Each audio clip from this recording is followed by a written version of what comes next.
Ниче Димовски Македон. Најголемата вистинска тајна на светот. Издавач Ниче Димовски.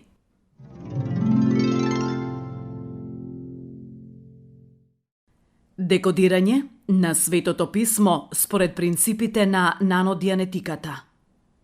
Христијанството, љубов во акција. Билјана Перчинкова.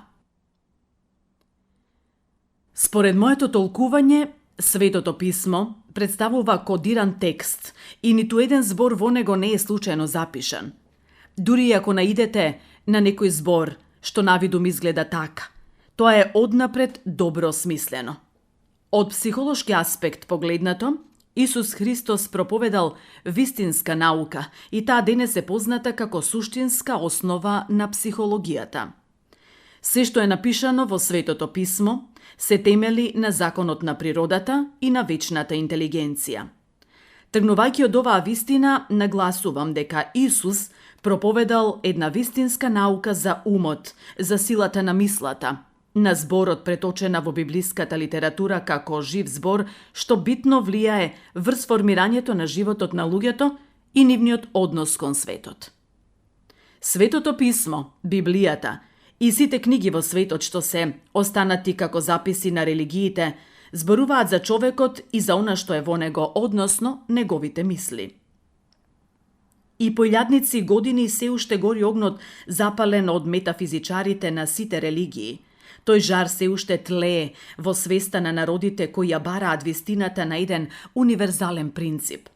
Зборовите од старите записи, меѓу кои што е и Светото писмо, Библијата, можат да се анализираат и да се декодираат на наедноставен, сликовит начин, за да бидат разбирливи за секого. Сите овие свети книги се метафизички и психолошки, свртени кон човекот. Многу реченици од Светото писмо можат да се протолкуваат како психолошка и духовна драма што се случува во свеста на секој човек. Во нив, во голем дел, се зборува за свеста, подсвеста и универзалната интелигенција. Во продолжение ќе наведам извадоци од Библијата кои што ќе бидат објаснети од психолошки аспект со цел да се разбере она за што зборува мудроста во Библијата. Напомена. Анализата на Светото писмо е вршена од психолошка гледна точка со цел демистификација на многу секојдневни настани што секому се случуваат. Најголем дел од анализите во овој наслов се лични, авторски, но дел од нив водат потекло од размислувањата на Флоренс Сковел Шин, Огмандино и Антони де Мело. Ниту во еден момент авторот не би сакал да ги навреди верниците од христијанска вероисповед. Впрочем, тој и самиот е христијанин. Вршени се истражувања и на светите книги од другите религии, но не се презентирани по совет на стручни лица, затоа што се со мислење дека некои религии се уште не се созреани и не се на доволно високо ниво, за да прифатат една реална вистина за секојдневното живење. Ова, во ниту еден случај, не сме да биде сватено како навредување на догмите на црквата и верниците, туку строго книжевно и психолошки. Во Библијата се вели: "Ке ти ја дадам земјата што ја гледаш." Овде се мисли на окото на подсвеста, кое може да добие се што ќе посака со моќта на визуализацијата и може да создаде реални слики, сопирајќи ги квантните честички. Кој го почитува Бога, ќе најде среќа. Ова преведено значи оној што верува во подсвеста и во законот на мислата ќе биде среќен. Овде се зборува за законот на мислата и подсвеста. Секој кој ја знае моќта на подсвеста со своите мисли ќе испраќа љубов, среќа и разбирање на сите околу себе, а со тоа и на својата подсвест. Подсвеста е нашиот прв Бог кој ќе не казни за секое направено зло, а ќе не направи среќни кога ние ќе ги усреќуваме другите. Ако некој и рече на оваа планина: "Дигни се и фрли се в море", и не посомни во срцето свое, а повторува дека ќе биде како што рекол, ќе му се исполни што и да каже. Овде се потенцира вербата. Подсвеста ги спроведува законитостите на вербата без разлика колку е големо тоа што го побаруваш. Доколку не се посомневаш во свеста, Подсвеста ќе го прифати тоа за вистина и ќе започне да го остварува. Исусовата порака гласи: мир на земјата, добра волја меѓу луѓето. Испратите му благослов и добра волја на најголемиот непријател и тој ќе нема моќ да ви наштети. На добрината не може да одолее ни најголемото зло на светот. Затоа, против непријателите, треба да се бориме со добра волја или со благослов. Ова свеста секогаш ќе го разбира како ние самите да си го посакуваме тоа и ќе направи да зрачиме со љубов и добрина. Секогаш кога сме наелектризирани со љубов и добрина, никој не може да се бори со нас и затоа секогаш сме победници. Да биде мир во твоите зидови, односно во твојата свест. Исус Христос тежнее кон мир и спокој. Дојдете кај мене сите обременети и јас ќе ве смирам. Тој зборува за Бога во човекот, за подсвеста каде што нема грижи и порази. Сомнежите и стравувањата, како и негативните представи се наоѓаат во подсвеста. Треба да знаеме да дзирнеме во нас самите за да имаме мир и спокој во душите. Тој мир никогаш не може да ни го наруши, дури ни оној кој ни упатува зло, освен ако ние не дозволиме злото да влезе во нас. Злото може да го создаде само човекот во неговите мисли. Ке ви надоместам штетата за оние години што ги испојадоа скакулците. Скакулците се стравот, сомнежите и емоциите.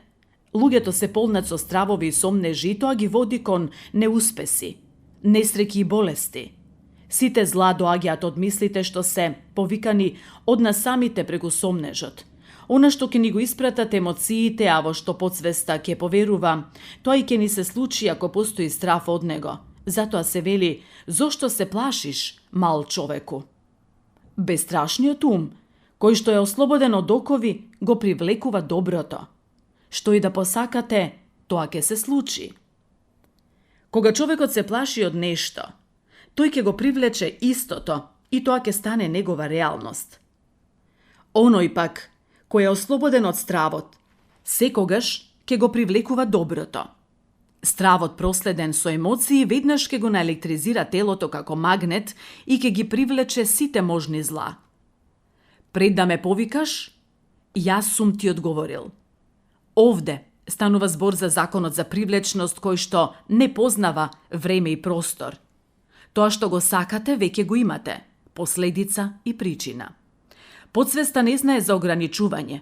Штом таа ќе прифати некоја мисла, веднаш тргнува кон нејзино остварување. Да, семоќен ќе биде твојата заштита и ќе имаш се што ќе посакаш. Универзалната меморија, космосот, има се што ни е потребно и со еден изговорен збор, со верба во семоќноста, ќе го добиеме тоа што го бараме. Ова е одговор на подсвеста кога со верба и бараме нешто.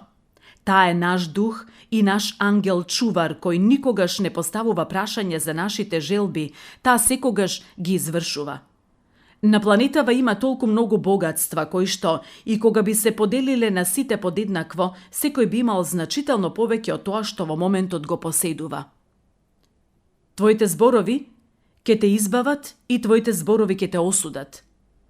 Овде се алудира на моќта на зборовите што ги изговараме, кои што свеста ги прифаќа буквално. Она што се зборува, тоа и се добива. Секој изговорен збор создава закон во подсвеста и таа го остварува тоа. Зборот е најмоќното оружје што му е дадено на човекот и затоа во еден момент се вели: она што влегува во устата, излегува од телото. Но она што излегува од устата, допира до срцето.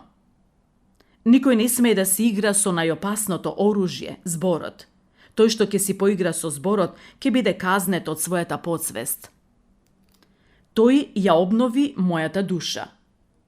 Овде се мисли на подсвесниот ум, подсвеста, која се обновува со правилни идеи и мисли. Односно, станува збор за наредбите што свеста и ги дава на подсвеста, подкрепени со верба, визуелизација и автосугестија. Јас и Отецот сме едно. Човекот е создаден според Божјата слика и дадена му е сила и власт над сите работи, над својот ум, над своето тело. Секој човек е олицетворение на Создателот на светот кој влегол во секое човечко срце. Но, само на добрите луѓе, оние кои немаат зло во себе, им е дадено правото да го пронајдат. Ви давам нова заповед. Сакајте се меѓу себе. Кога нема љубов, постои омраза. Тоа секогаш ги предизвикува несреќите и болестите. Ја уништува душата со негативни мисли и постапки. Љубовта што се дава, секогаш создава уште поголема љубов и против неа никој не може да се бори. Да се сакаат луѓето меѓу себе, никогаш не ќе постоеше злото што создаде многу војни и омраза и меѓу народите, верите и расите на овој свет. А јас ви велам, сакајте ги своите непријатели, благословувајте ги и оние кои ве проколнуваат, правете добро на оние кои ве мразат и молете се за оние што ве навредуваат и ве проколнуваат. Човекот може да одолее на се освен на добрината. Со тоа што ја шириме добрината наоколу, истовремено ја втемелуваме и во себе. Затоа и не случајно се вели дека предавникот често умира пред својата жртва. Против добрината не може да се бори ни едно оружје. Добрината ги уништува непријателите во човекот и тој нема надворешни непријатели. Тој што ќе зрачи со љубов и добрина, ќе биде заштитен дури и да се соочи со неголемите непријатели. Кога човек искрено благословува, тој зрачи како светец. Кога зрачиш со искреност, сите го забележуваат тоа и не може да одолеат на љубовта што им ја испраќаш. Не спротивставувај се на злото. Нека не те обземе. Победи го со добро. Злото всушност и не постои на друго место освен во фантазијата или преку вербата во двете сили – доброто и злото. Злото е лажниот закон. Не постои негативна енергија освен ако некој сам не си ја создаде во длабочините на својот ум преку лошите мисли. Исус рекол: "Биди со ведар дух, јас го надминав светот."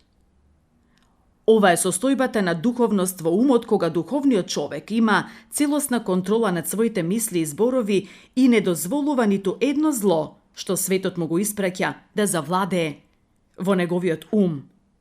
Со ведриот дух секогаш имаме контрола врз себе. Тогаш целиот космос е со нас. Во Светото писмо е запишано: "Нека биде според твојата верба."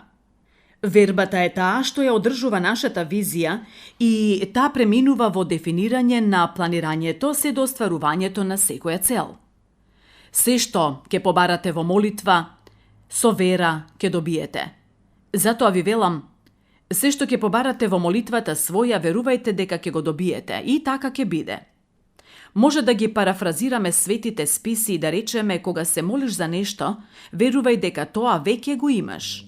Кога се молиш, а молитвата има неизмерна моќ, однесувај се како тоа веќе да си го добил. Вербата е најмоќното нешто, што никогаш не напушта и таа е водена од чувството дека се во што ќе поверуваме е можно. Секогаш кога силно веруваме во нешто, тоа го добиваме. Нема да те изневерам, ниту ќе те напуштам. Овде се мисли на подсвеста која е најверниот пријател на секој човек. Подсвеста никогаш никого не изневерила, ниту го напуштила, дури во најтешките моменти од животот. Напротив, подсвеста секогаш ни помага кога ни е најтешко и ни е потребна помош. Подсвеста е наш најверен слуга и наш ангел-чувар. Тој ја обнови мојата душа. Објаснувањето би било дека вашата душа е вашиот подсвесен ум и постојано мора да ја обновувате со нови идеи. Подсвеста копне по нови идеи и задачи, па веднаш започнува со нивно решавање и реализирање.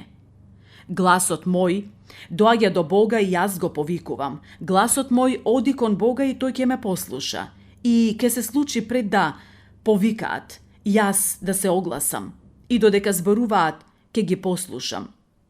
Поуката од оваа мудрост е дека секој треба да го достигне своето добро. Повикај ме и ќе се огласам и ќе ти покажам големи моќни работи за кои не ни знаеш.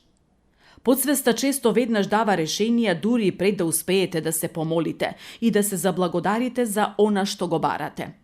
Подсвеста е дух што го повикуваме и веднаш го дава недоброто од себе со покорност. И затоа се вели, кога се молиш, верувај дека си го добил тоа.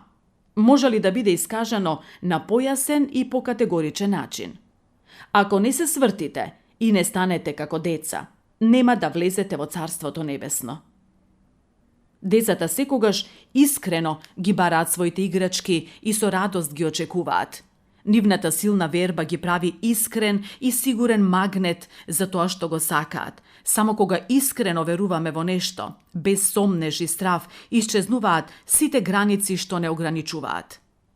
Исус вели: ми се даде секоја власт на небото и земјата. Само човек со совршено спокојство и душевен мир, исполнет со љубов и добра волја, би можел да го постигне тоа духовно ниво. Таков човек најлесно може да постигне состојба на 4-то ниво на духовност, затоа што неговата душа лесно може да се измие од злото во мислите и да прости. Несебично да му помогнеме и на најголемиот непријател, да се поистоветиме со него и да дознаеме зошто е таков и зошто го прави тоа што не треба. Се што царството поседува е ваше. Секоја праведна желба на вашата душа ќе се случи. Во Библијата има над 2000 ветувања, но тие дарови може да стигнат до вас само ако верувате дека тоа е можно, затоа што се доаѓа преку вас, а не кај вас. Секоја желба што е праведна и не ги повредува правата на останатиот свет, ќе ви се оствари и ќе ви биде дадено правото да го задржите тоа. Она што е туѓо и ќе посакате да го добиете, ќе ви биде одземено од страна на вашата подсвест и таа ќе ве казни поради тоа. Подсвеста не може да биде излажана, впрочем и грижата на совеста јасно укажува на тоа. Впрочем, браќа мои, размислувајте само за тоа што е вистинито, што е честно, праведно, чисто, љубезно, многу славно, за тоа што е добродетел, што е пофалба. Не вознемирувајте се за ништо, а кажете му ги на Бога сите ваши желби преку молитва и благодарност. Во Библијата се говори за состојбата на душата. Оловните врати и железни пречки се нашите сомнежи, стравови, вознемиреност и грев. Тие се создадени од нашите неосновани представи од вербата во злото, за да не држат во робство и да немаме моќ да им правиме зло на другите. Мислите секогаш треба да се насочуваат кон позитивните добродетели. Ние сме слика на она што сме го мислеле вчера, а утре ќе бидеме слика на она што денес го мислиме. Иднината си ја пишуваме самите, преку нашите мисли. Секој е креатор на самиот себе и на својата иднина. Господ толку го засака светот, што го даде својот еднороден син за оној кој поверувал во него да не загине, туку да има живот вечен. Овде се отсликува љубовта и верувањето. Љубовта е креатор на се што е живо на земјата. Овде се покажува моќта на човекот, својата духовност безгранично да ја дели на секого и така да остане вечно во мислите и во душите на другите, од кога ќе се надрасне самиот и ќе стигне во едно духовно ниво на самосвесност. За да се даде некаква духовност на светот, тој свет треба несебично да се засака и искрено да се сподели најубавото нешто, спознанието, со сите околу нас. Јас сум Бог и не се менувам. Целата природа и се што е материјално се менува, но универзалната интелигенција не познава време и простор. Огромна е силата и храброста на Исус да ја разбуди свеста кај луѓето и да ги освести да трагаат за да се пронајдат самите себе и да ја користат моќта што им е дадена подеднакво. Откако ќе се пронајдат себе си, тие ќе научат да ја користат безграничната моќ на подсвеста и моќта на универзалната интелигенција. Ние треба да учиме од оваа вистина затоа што и самиот Исус вели: вие ќе правите и поголеми нешта, затоа што јас си заминувам. Ако само еднаш го научиме неменливиот универзален принцип, ќе научиме да правиме и поголеми дела од оној кој на тоа не научил, учителот. Универзалните природни закони се постојани и непроменливи и секому му е дадено правото да ги користи доколку посака. Црквата и свештените лица уште од времето на апостолите го проповедале овој универзален закон, но на луѓето тоа им изгледа премногу едноставно за да биде вистинито. Затоа тие даваат предност на нештата што се тешки за разбирање. Токму едноставноста на овие принципи е главната причина поради која долго време беа заборавени и ретко кој ги применува. Светот не сака да поверува во едноставноста на природните закони и затоа несвесно го комплицира животот. Многумина велат дека е невозможно животот да биде толку едноставен. Тие не сакаат да ја испробаат оваа едноставност, поради што светот се уште е во некаков релативен застој и е манипулиран од центрите за моќ. Не е благословен оној кој ќе ги нахрани гладните, туку благословен е оној кој размислува за сиромашните. Ако ги нахраниш гладните, ти не си го решил проблемот. Но ако ги научиш како самите да се хранат, проблемот ќе исчезне. Затоа и една поговорка вели: не давај ми риба, научи ме како да ја ловам. Секаде и секому може да му се помогне. Во Израел од пустина се создаде плодна почва со добро осмислено планирање, техника и разработена технологија. Ако еден народ од пустина направил рај, зошто тоа да биде невозможно за друг народ? Зошто тоа да не го направи и некој народ што постојано гладува и пружа рака кон светот, умирајќи секој ден се повеќе, не знаејќи дека рајот е таму каде што секој ќе си го создаде? Лакомоста и себичноста не прават сиромашни. Ако безграничната љубов и разбирање што ги имаме во нас не ги поделиме со светот, тогаш ништо не вредиме. Сето она што го даваме е наше и ќе остане вечно наше додека го делиме со другите. Затоа и Огман Дино вели: богати сме само толку колку што даваме, а сиромашни онолку колку што ќе задржиме за себе.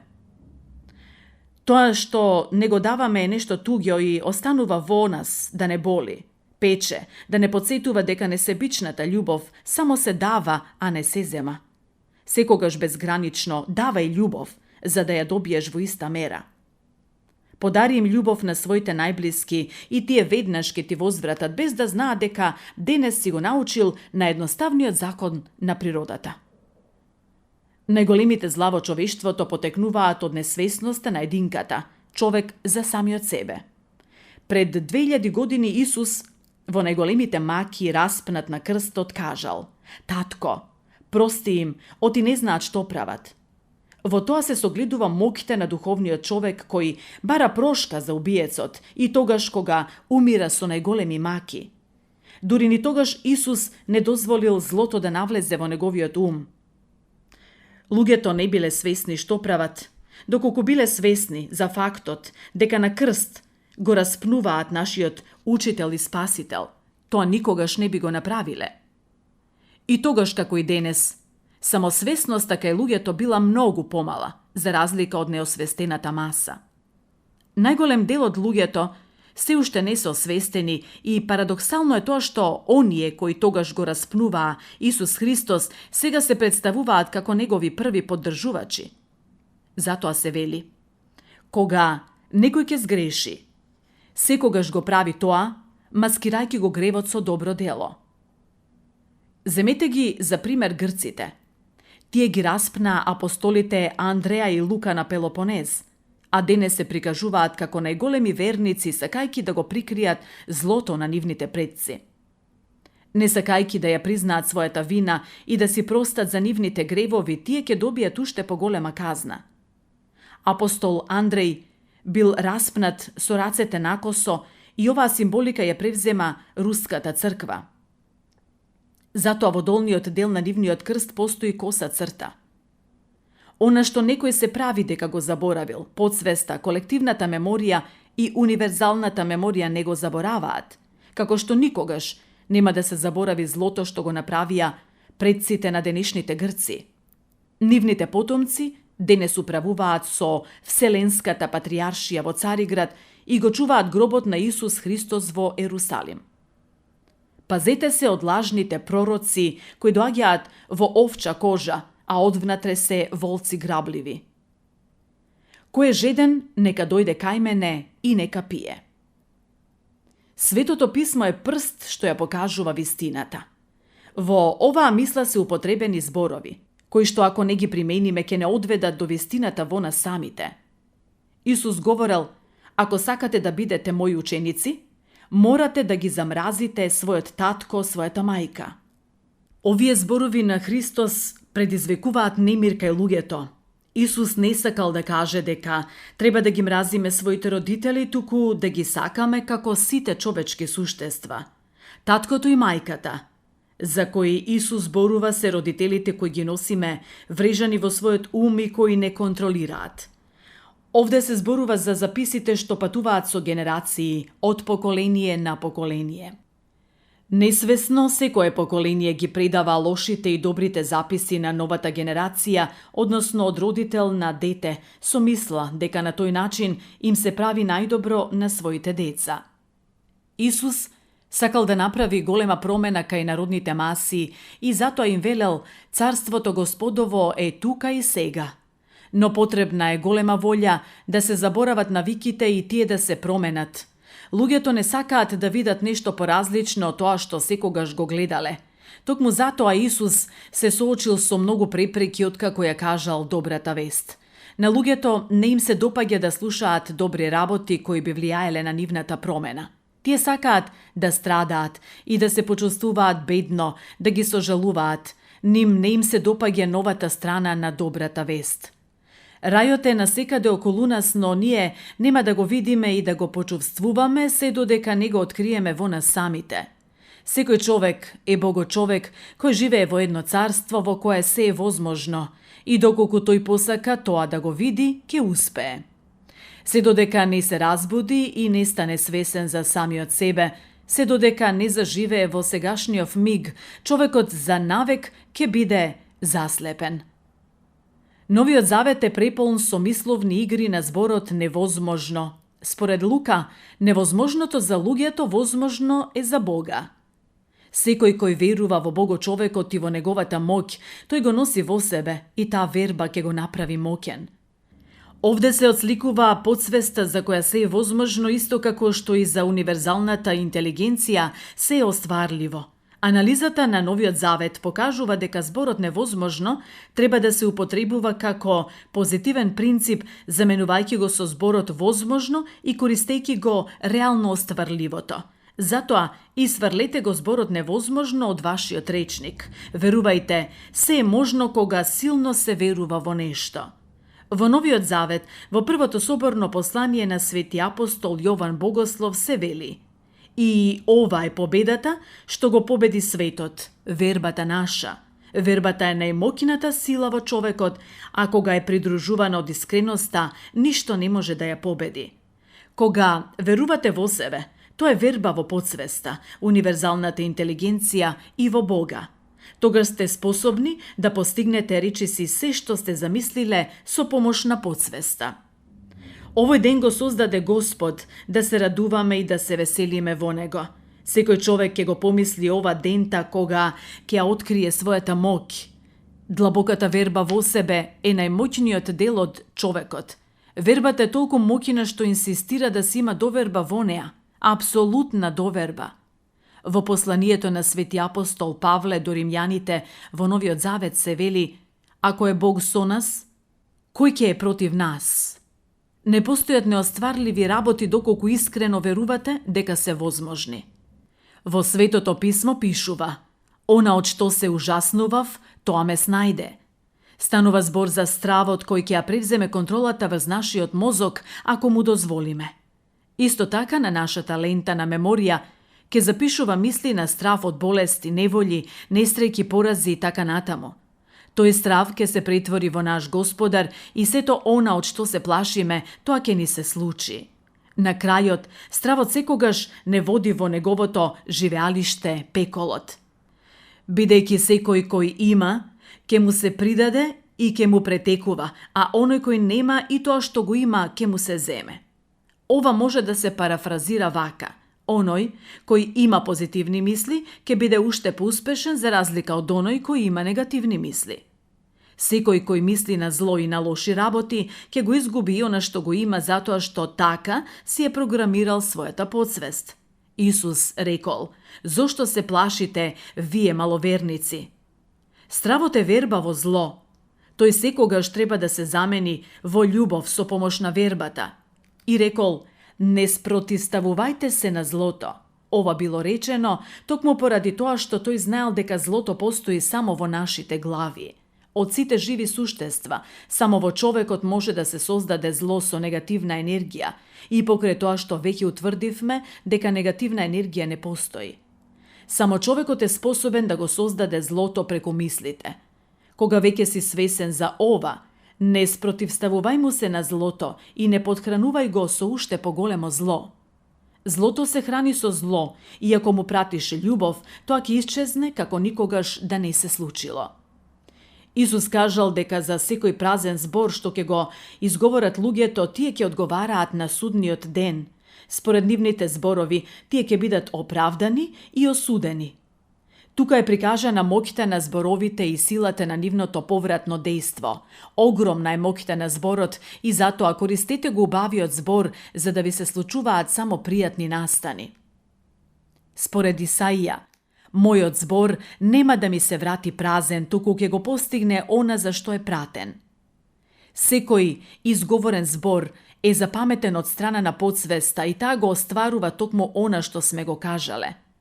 Човекот треба да го прави она што го гледа, она што Отецот го прави. Со ова се потврдува дека универзалната интелигенција му дава право на човекот да биде богочовек кој со своите мисли може да направи се што ќе посака. Ни малку не е случајна изреката на Ајнштајн кој вели: "Науката без религија е саката, а религијата без наука е слепа." Во тишината и надежта е вашата сила. Ова ја означува медитативната состојба, кога се преминува од ниво на свесност во несвесност.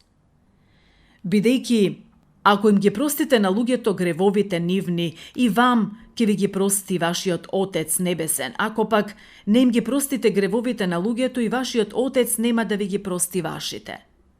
Доколку искрено им простите на сите кои ви сгрешиле, тогаш вашата подсвест ќе ги избрише од мислите сите нив.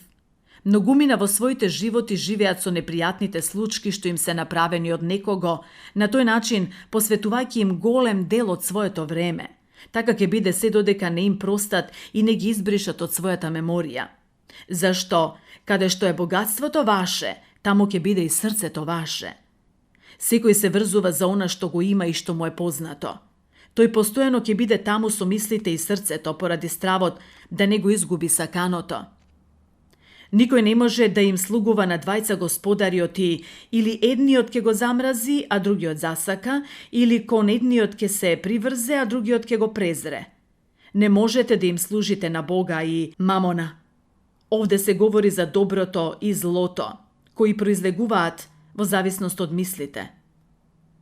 Секој треба да биде свесен кому ќе му служи и дали ќе се подчини на добрите или на лошите мисли. И така, немојте да се грижите за утре, зашто утрешниот ден ќе се грижи за своето. На секој ден доста му е неговото зло. И днината му го одзема денешниот ден на човекот.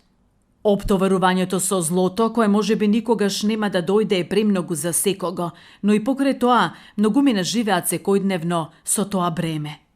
Не судете, за да не бидете судени, оти со каков суд судите, со таков ќе бидете судени, со каква мерка мерите, со таква и ќе ви се мери. Подсвеста никој не може да ја излаже.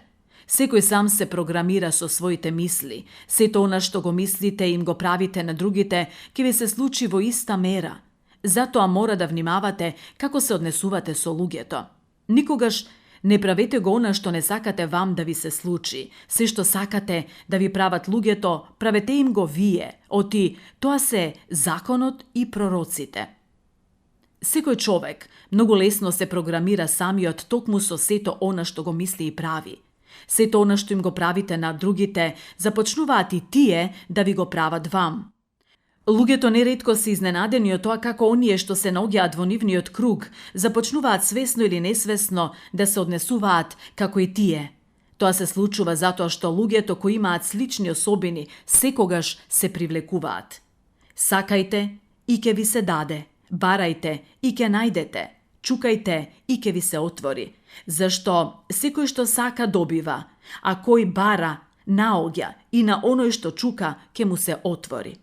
Подсвеста секогаш ќе ви даде се, само доколку знаете тоа да го побарате од неа. Влезете низ десната врата, оти широки се вратите и широк е патот што води кон пропаст, и мнозина минуваат низ нив. А тесни се вратите и тесен е патот што водат кон животот, а малкумина го наоѓаат. Само скромните луѓе кои го отфрлиле егото и суетата вистински го живеат животот, знаејќи што да побараат од него. Голем број од нив се заспани, така живеат и умираат, никогаш не будејќи се вистински. Заслепени од своето јас, тие го живеат животот само за да добијат признание од светот, а не за да се задоволни од себе си. Не може добро дрво да дава лоши плодови, нити лошо дрво да дава добри плодови. Па така, секое добро дрво дава добри плодови, а лошото дрво лоши плодови дава. Секое дрво што не дава добар плод, го сечат и го фрлаат во оган. И така, по нивните плодови ќе ги познаете. Мислите кои се добри или лоши создаваат токму такви случувања. Секој кој успева да се пронајде себе си, ги отфрла лошите мисли и со добрите си ја пишува својата иднина токму како што самиот тој ќе посака. Блажени се чистите по срце, оти тие ќе го видат Бога. Само луѓето кои се исчистени од негативните емоции и секако зло може да го пронајдат Богочовекот во себе и да остварат се што ќе посакаат. Ке се разбудиме и ке се откриеме себе си. Светот и илјадници години патува во мрак поради себичност, его, суета и сите зла, војни и разединувања меѓу народите. Сега може да се пронајдеме и да ги научиме сите околу нас да го направат истото, за да не патуваме во мрак наредните 2000 години. И токму затоа настојувам да навлезам во душата на секој човек, да им ја посочам едноставноста на вистината што била скриена во нас самите, а која очајнички ја бараме насекаде.